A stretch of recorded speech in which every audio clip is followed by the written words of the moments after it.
Perjanjian Inggris-Belanda. Pada zaman dahulu, sebelum tanah air ini dinamakan Malaysia, negara ini lebih megah dan masyhur di mata dunia dengan nama Tanah Melayu. Kegemilangannya terletak pada kekayaan sumber-sumber buminya yang terdiri daripada emas, timah dan perak. Hasil-hasil hutan serta rempah-ratus banyak juga diperolehi daripada bumi Tanah Melayu. Oleh sebab kekayaan hasil bumi tersebut, Tanah Melayu telah diberi gelaran oleh pedagang-pedagang India sebagai Survana Bumi yang memberi maksud bumi emas. Antara kuasa-kuasa besar yang pernah menjajah Tanah Melayu ialah Belanda dan British. Kedatangan pihak mereka ini yang tidak dialukan telah mengubah landscape masyarakat di Tanah Melayu. Sudah semestinya, kehadiran mereka sebagai penjajah tidak pernah sesekali diundang oleh masyarakat di Tanah Melayu. Namun, apakan daya, kesilapan diri sendiri akhirnya memakan diri. Pembesar-pembesar serta raja-raja di Tanah Melayu telah ramai yang terpedaya dengan tipu muslihat yang dicanangkan oleh penjajah. Perjanjian Inggris-Belanda merupakan rundingan antara British dan Belanda dalam membahagikan wilayah kekuasaan masing-masing. Di Kepulauan Melayu telah berlaku sekitar tahun 1819 di Eropah. Pada 17 Mac 1824, satu perjanjian telah ditandatangani antara United Kingdom dengan Kemaharajaan Bersatu Belanda di London yang dikenali sebagai Persetiaan London atau Perjanjian Inggris-Belanda. Pihak British telah menghantar wakil mereka iaitu George Canning dan Charles Watkins Williams Wynne, manakala Belanda yang diwakili oleh Hendrik Pagel dan Richard Flagg. Perselisihan antara kuasa British dan Belanda di timur mendapat perhatian yang berat dari kedua kerajaan besar di Eropah. Kedua kerajaan ini ingin menyelamatkan hubungan keduanya agar tidak mendatangkan masalah. Lagipun kedua-dua negara ini saling memerlukan di Eropah bagi menghadapi kuasa Perancis yang masih mengancam Eropah. British mengharapkan negara Belanda sebagai negara pemampan, iaitu buffer state untuk British dari serangan Perancis. Aktiviti Raffles dalam usahanya untuk menjamin keperdagangan British di Selat Melaka telah banyak menimbulkan bantahan dari pegawai-pegawai Belanda. Pendudukan beliau di Singapura menambah buruk hubungan antara kedua-dua kuasa ini di timur. Akhirnya pemerintahan Belanda di Betawi telah mencadangkan agar dilakukan pertukaran pertempatan antara kedua-dua kuasa tersebut. Beberapa cadangan telah dikemukakan mengenai bagaimana pertukaran ini patut dilakukan. Bagi Perjanjian Pangkor pula telah dimeterai pada 20 Januari 1874 bertempat di atas kapal HMS Pluto. Raja Muda Abdullah bersama-sama dengan para pembesar yang menyokong baginda menandatangani Perjanjian Pangkor di hadapan Governor negeri-negeri Selat, iaitu Sir Andrew Clark. Satu kesilapan yang dilakukan oleh Raja Abdullah Ibni Sultan Jaafar, tetapi hanya disedari setelah semuanya ditandatangani. Melalui Perjanjian Pangkor ini, British mula memasuki bidang pentadbiran negeri Perak dan seterusnya negeri-negeri Melayu yang lain seperti Selangor, Negeri Sembilan dan Pahang. Hal ini jelas menunjukkan bahawa perjanjian yang dilakukan hanyalah sebuah alat untuk menguasai negeri-negeri tersebut dan mengambil kekayaan ekonomi, menguasai politik dan sosial.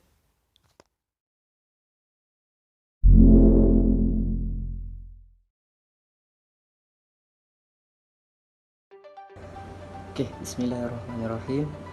Assalamualaikum warahmatullahi wabarakatuh. Saya akan menyambung video dengan faktor-faktor yang membawa kepada perjanjian Inggris-Belanda. British dan Belanda merupakan dua kuasa besar yang berpengaruh di kawasan Kepulauan Melayu. Kedua-dua kuasa ini ingin mengukuhkan kekuasaan mereka dan pengaruh mereka di Tanah Melayu, dan fenomena ini telah mencetuskan persaingan antara kedua-dua belah pihak, dan maka termatrilah Perjanjian Inggris-Belanda pada tahun 1824 yang menjadi titik awal kepada pembentukan kerjasama antara British dengan Belanda di rantau Asia ini. Faktor yang pertama adalah persaingan perdagangan di timur.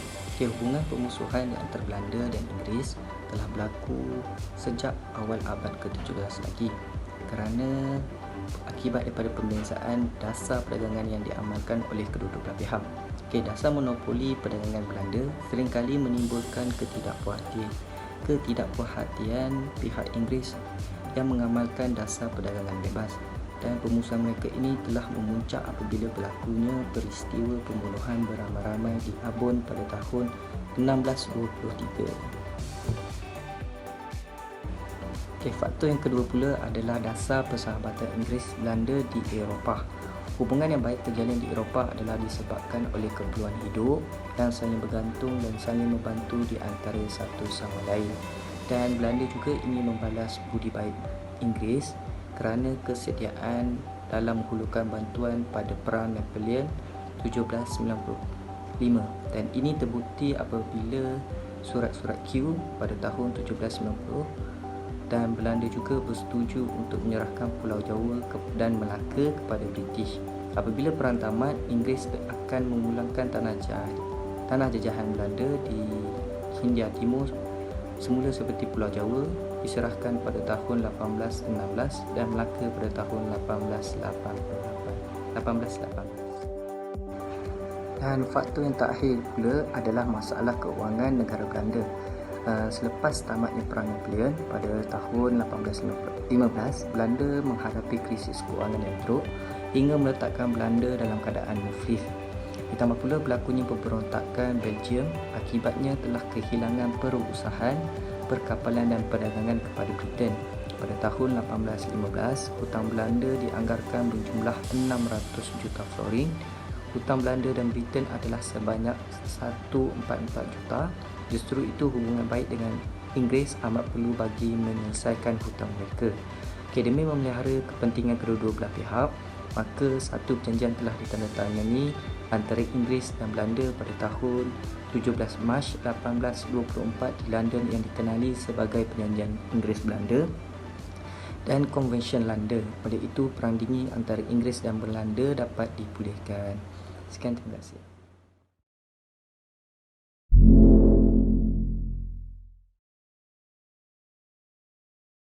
Salam sejahtera kepada Dr. Wan. Saya akan menerangkan salah satu pesan daripada Perjanjian Inggris-Belanda 1824 atau juga dikenali Perjanjian London 1824. Antara pesannya ialah pembagian Kepulauan Melayu kepada dua lingkungan pengaruh, yaitu pengaruh British dan pengaruh Belanda.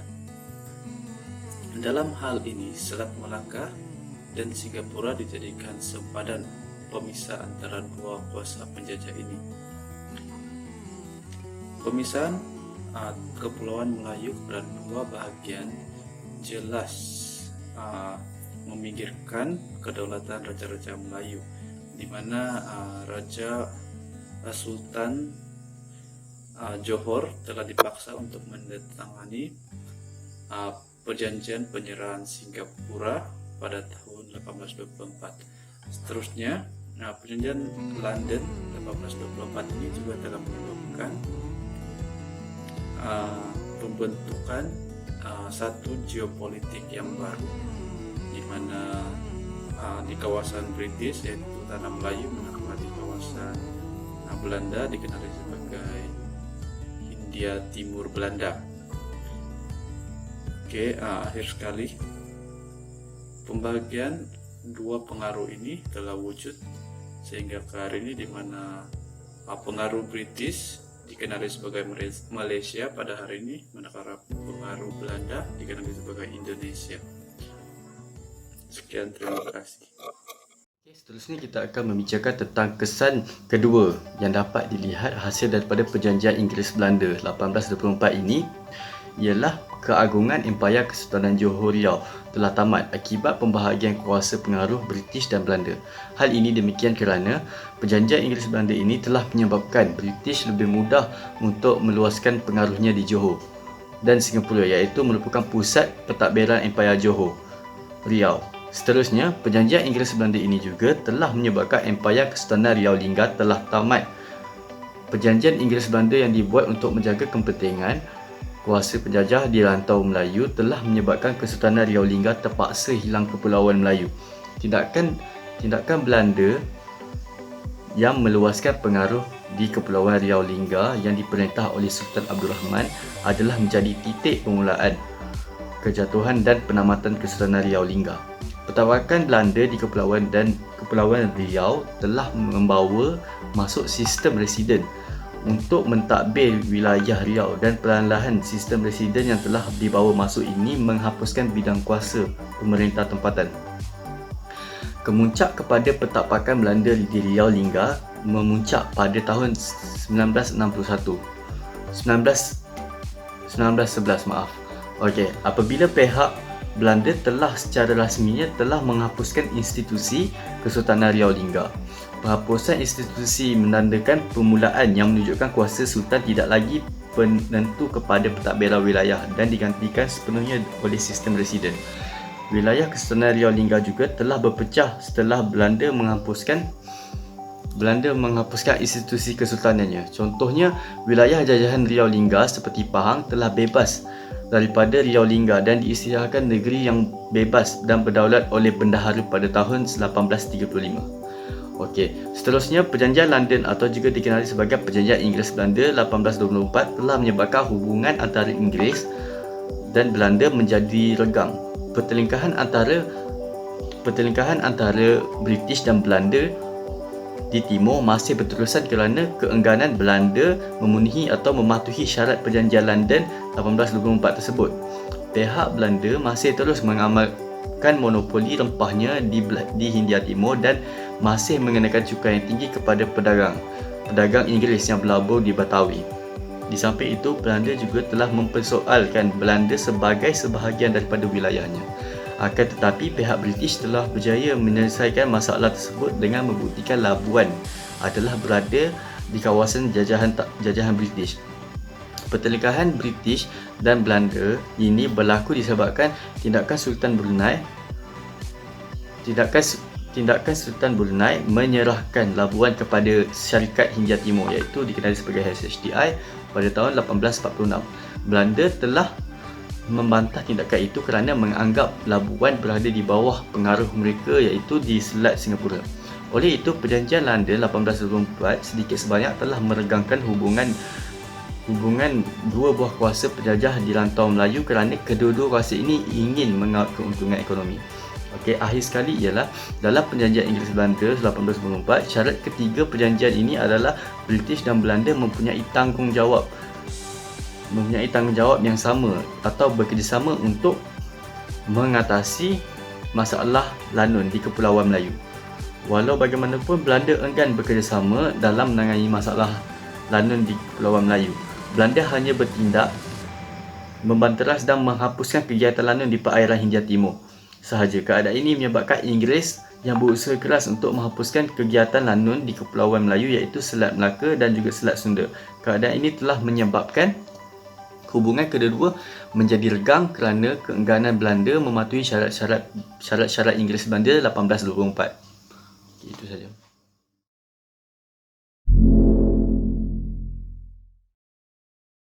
Okey, secara kesimpulannya dapat saya simpulkan iaitu Perjanjian Inggeris Belanda ini telah membawa keuntungan bagi kedua-dua pihak kerana pembahagian kawasan wilayah dan perdagangan yang lebih jelas. Okey, selain itu juga British telah membawa era pembaharuan terhadap tanah Melayu menerusi campur tangan melalui Perjanjian Inggeris Belanda pada tahun 1824 dan Perjanjian Pangkor pada tahun 1874 dalam beberapa aspek penting seperti aspek ekonomi, aspek sosial dan aspek demografi. Dan ia telah meninggalkan kesan mendalam terhadap tanah Melayu. Kesan yang paling besar boleh dapat dilihat daripada kepelbagaian kaum yang wujud pada hari ini. Setiap perkara yang berlaku selepas perjanjian ini menjadi titik tolak kepada pembaharuan negara moden tanah Melayu. Okey. Namun hakikatnya perjanjian ini hanyalah sebuah alat yang memberikan kuasa dan hak kepada British atau digelar sebagai alat kepentingan politik kepada mereka dari segi aspek politik, sosial dan ekonomi di negeri Perak dan negeri-negeri Melayu yang lain bagi kepentingan diri mereka sendiri.